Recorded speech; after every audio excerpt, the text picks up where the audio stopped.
तुम्हें याद है जब मार्वल अपने पीक टाइम पे था, तब मार्वल कोई भी फिल्म की अनाउंसमेंट करता था या फिर मार्वल की किसी भी फिल्म का ट्रेलर आता था तो लोग इतने ज्यादा हाइप हो जाते थे कि इंटरनेट पे पहले से ही थ्योरीज बनने लग जाती थी कि फिल्म के अंदर ये होगा, फिल्म के अंदर ये होगा। लेकिन अगर हम अब देखें तो इतनी ज्यादा हाइप और इतनी ज्यादा एक्साइटमेंट नहीं होती मार्वल की फिल्मों को लेके। और ऐसा होता क्यों है? इसके 10 मेजर रीजंस हैं। नंबर 1 रीजन है इसका एंड गेम के बाद से क्लियर डायरेक्शन का खत्म हो जाना। क्लियर डायरेक्शन का खत्म हो जाने का मतलब ये है कि जब एंड गेम आई थी उसके बाद सब कुछ बिखर गया था, क्योंकि एंड गेम तक इन लोगों को बिल्कुल सही डायरेक्शन मिली हुई थी कि हमें इतनी इतनी फिल्म बनानी है, कौन सी फिल्म किससे कनेक्टेड होगी और एंड में जाके एक साथ सब लोग कैसे आएंगे। ये थी इनकी क्लियर डायरेक्शन। उसके बाद से जब इनकी चीजें बिगड़ना शुरू हुई, इन्फिनिटी सागा के बाद से इनकी चीजें बिगड़ना शुरू हो गई। फिर आया मल्टीवर्स का सागा, जिसमें सिर्फ एक ही फिल्म थी जो $1 बिलियन तक पहुंची थी, वो थी स्पाइडरमैन नो वे होम। उसके पहले ही जितनी फिल्म आई थी या सीरीज आई थी वो इतनी कुछ खास नहीं थी, स्पेशली शी हल्क तो मान लो मैं तो शायद काउंट भी नहीं करूंगा इसमें।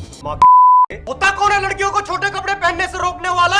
और इसी के बीच में फिर 2 सीरीज और आई थी, लोकी और मून नाइट। ये 2 ऐसी सीरीज थी जिन्हें देख के लगा था कि हाँ मार्वल कुछ तो नया कर रहा है, स्पेशली जब मून नाइट हमने देखी थी। दूसरा रीजन है क्वांटिटी ओवर क्वालिटी। अब मार्वल क्या कर रहा है? अभी मार्वल बहुत ज्यादा फिल्में निकाल रहा है, बहुत ज्यादा शोज निकाल रहा है और ऑडियंस हर प्रोजेक्ट नहीं देख सकती। इसका रिजल्ट क्या आता है? इसका इनकी एक्साइटमेंट बिल्कुल खत्म हो जाती है, क्योंकि लोगों को क्वालिटी चाहिए होती है, क्वांटिटी नहीं चाहिए होती है। इसका बहुत बढ़िया एग्जांपल है स्पाइडरमैन नो वे होम। स्पाइडरमैन नो वे होम सिर्फ एक फिल्म थी, उसी के अंदर बहुत सारे अलग अलग इवेंट दिखाए और वो फिल्म एकदम ब्लॉकबस्टर बन चुकी थी। तीसरा रीजन है हल्क, थॉर और बाकी दूसरे कैरेक्टर्स की टोन चेंज कर देना। नंबर 1 पे आते हैं हल्क, जिसके ऊपर मैं ऑलरेडी वीडियो बना चुका हूँ, लेकिन हल्क के बारे में अब भी बात करते हैं थोड़ी सी। हल्क जिस तरीके का कैरेक्टर है वो है रेज का कैरेक्टर, एग्रेशन उसकी पावर है। लेकिन मार्वल की जब अब जो फिल्में आई और सीरीज आई हैं, उन्होंने हल्क का एग्रेशन, उसकी रेज, सब कुछ खत्म कर दिया। उसको एकदम जोक बना दिया। जो कैरेक्टर जितना एग्रेसिव था उसको उतना ही फनी बनाने की कोशिश कर रहे थे लोग। दूसरा कैरेक्टर है थॉर रैग्नारॉक में जब लोकी और थॉर की बात चल रही होती है,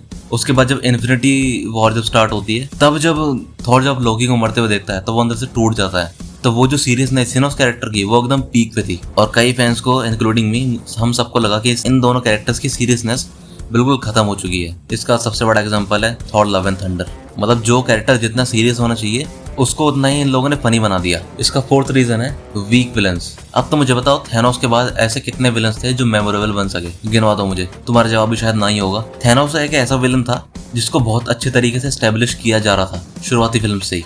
उसके बाद बहुत ही अच्छा हमें पे ऑफ देखने को मिला। लेकिन उसके बाद से जैसा कि मैंने बताया, इनकी डायरेक्शन खत्म हो गई कि इनको बनाना क्या है। इनको पता नहीं था कि स्टोरी क्या रखनी है, इनको पता नहीं था कि विलन के ट्रेड्स कॉमिक्स के हिसाब से कैसे दिखाने हैं, इनको पता नहीं था कि कॉमिक्स के हिसाब से विलन्स को कैसे दिखाना है। लेकिन हाँ, इनके बीच में एक ऐसा विलन था जो मेरे को बहुत ज्यादा मेमोरेबल लगा, वो था मून नाइट का ये कैरेक्टर। मेरे को उसका भी करंट में नाम याद नहीं आ रहा, लेकिन ये कैरेक्टर बहुत ज्यादा पीक था क्योंकि एक तो इसका एक्टर बहुत ज्यादा खतरनाक था, फिर दूसरी तरफ जिन्होंने मून नाइट प्ले किया है ऑस्कर आइजैक, वो भी बहुत खतरनाक एक्टर हैं। और ओवरऑल ये सीरीज एकदम पार निकली थी। पता नहीं लोग इसके बारे में बात क्यों नहीं करते। मून नाइट के ऊपर भी एक अलग से वीडियो लाऊंगा मैं, लेकिन अभी बात करते हैं कि जो विलन्स का ऑरा खत्म कर दिया ना लोगों ने, उसी वजह से ये भी एक रीजन है कि मार्वल की फिल्में वो वाला जादू क्यों नहीं कर पा रही पहले वाला। रीजन है इसका सीजीआई की प्रॉब्लम्स।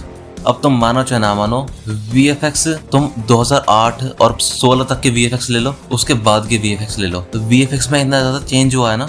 तुम्हें अगर VFX की जीरो नॉलेज भी है ना, तुम्हें फिर भी VFX के अंदर जो डिफरेंस हुआ है वो तुम्हें अपने आप पता लग जाएगा। लेकिन इसमें गलती VFX आर्टिस्ट या फिर प्रोडक्शन की नहीं है, वो है टाइट डेडलाइंस की। VFX आर्टिस्ट को डेडलाइंस दी जाती है एकदम टाइट कि हमें इतने टाइम में ये VFX चाहिए, तो उतने टाइम में वो VFX या वो CGI कंप्लीट हो नहीं पाता, और वो हो सकता भी नहीं है। VFX और CGI होने में बहुत ज्यादा टाइम लगता है। मैंने जो खुद अभी शॉर्ट फिल्म बनाई है अपनी, उसके VFX करने मेरे को 3 दिन लग गए थे, सिर्फ एक शॉट के चक्कर में।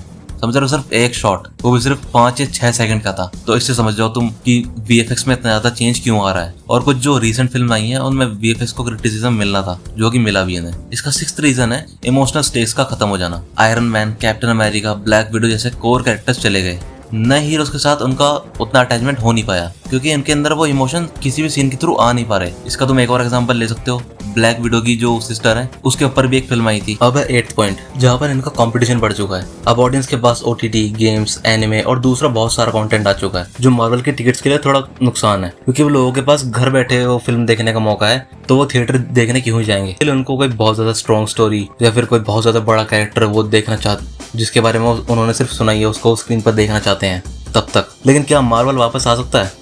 तो हाँ, बिल्कुल आ सकता है, लेकिन उसके लिए चाहिए उसको स्ट्रॉन्ग राइटिंग, फोकस वाली स्टोरी टेलिंग और पावरफुल विलन्स और कैरेक्टर ड्रिवन फिल्म्स, क्योंकि अब लोगों को स्टोरी से ज्यादा कैरेक्टर देखने पसंद है। तो बस अब वीडियो को यहीं खत्म कर देते हैं, क्योंकि मेरी बोलने की कैपेसिटी अब खत्म हो चुकी है। तुम्हारे इस पर क्या ओपिनियन है कमेंट करके जरूर बताना, और मैं मिलूंगा नेक्स्ट वीडियो में, क्योंकि मुझे अभी याद आया बैटमैन का कॉल आया था, उसके बारे में वीडियो बनानी है।